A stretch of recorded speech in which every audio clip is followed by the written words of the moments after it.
Welcome back. President Trump reportedly used a catering truck and an Air Force One decoy to avoid a credible Iranian threat on his life after the NATO summit in Turkey last month. Fox News' senior White House correspondent Jackie Heinrich live at the White House with more. Jackie. Well, Jason, the White House is not denying an explosive report from the Washington Post claiming President Trump was secretly moved off of Air Force One in Turkey after the NATO summit last month, loaded into a catering truck, and put on another plane, an Air Force C-32A, making Air Force One a, quote, decoy, with some media and the White House staff still aboard. There are new details tonight from the Wall Street Journal revealing, quote, a U.S. official said Israel briefed the Trump administration on the intelligence, which included a threat to use shoulder-to-air missiles to target Air Force One.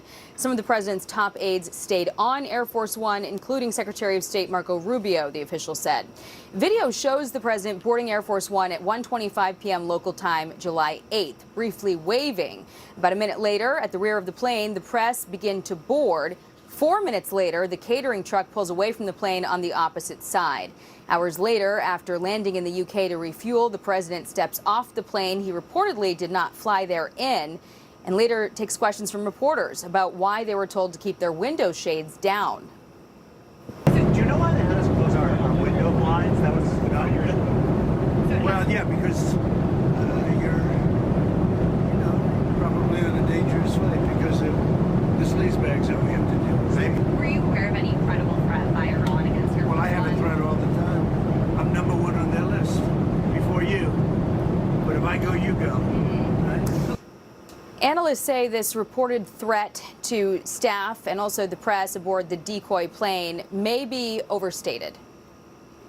Well, we don't know that threat was still as active as it looks like. I think it may have been precautionary in a sense.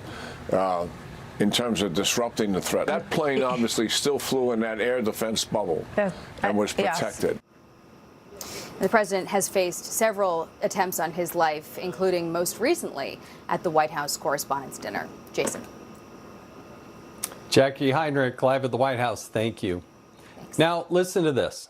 The new Qatari plane saying that it does not have the capabilities of the normal Air Force One plane. They rushed the retrofit of this plane. You reported that the reason Trump flew home on his old plane because of security concerns around this new plane, especially in the middle of a war.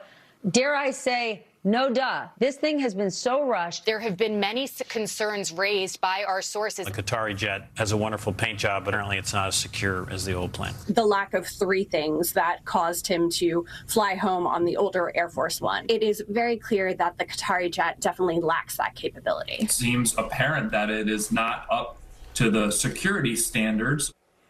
Remember that? The liberal media flooding the airwaves with anonymous sources, falsely blaming President Trump's new Air Force One, saying it wasn't ready for an overseas trip and lacked the security features necessary for a threat, saying the old Air Force One was a better plane, even though it's 30 years older.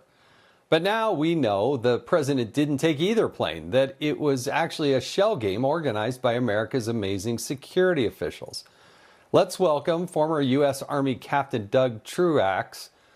All right, I think Doug, thank you so much for joining us. I got to believe me, that Jason. none of the people that we heard from have any clue or idea about the capabilities and anti and countermeasures that those airplanes have. Would that be fair?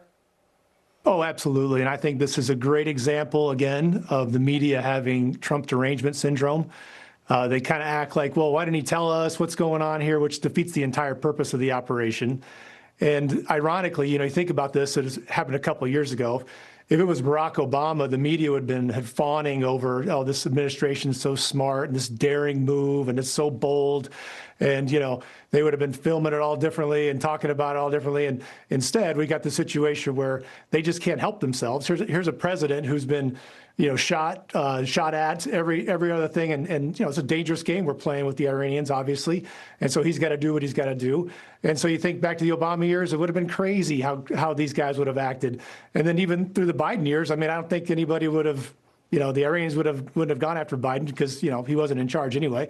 And so now we're with Trump, and they just can't help themselves but to go crazy over this thing. I think it's just a great example of how out of touch they are. It's just a bizarre situation. Yeah, President Biden could barely negotiate his way across a stage, and they wouldn't cover that story. They kept telling us how vibrant and vigorous he was. That's what everybody was telling us from the White House podium. Mainstream media didn't ever challenge that. But the liberal media today, they're still upset, though, saying they should have been told about the ruse. Have a look, listen to this. The White House didn't disclose this until now. It essentially left the press and staff on that plane as sort of unwitting decoys for Iran. If you fly in that plane often, you recognize that the security priority is the president and not necessarily anyone else. Another way of saying decoy is target, which is all the people left on that plane. The fact that they separated Trump from the press pool is also pretty unprecedented. White House aides and the press on a plane that was the target of an active decoy. There's an element of transparency here that needs to happen for the sake of the process. I mean, come on. This is much ado about nothing, it strikes me. It is standard. I mean, would it be standard operating procedure to tell the media, hey, this is our secret operation and this is what we're going to do? I don't think that's the case. Yeah, I don't think that they would keep that secret. And they keep talking about a decoy. It was a military measure. I mean, it's not like the plane went off that they were in, and it was completely unprotected. I mean, it still had protection. It still had the same countermeasures, all those things. They're still protecting that plane.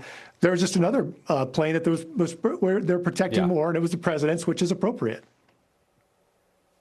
Doug Truax, thank you for your service, and thanks for joining tonight on the Evening Edit. Do appreciate it.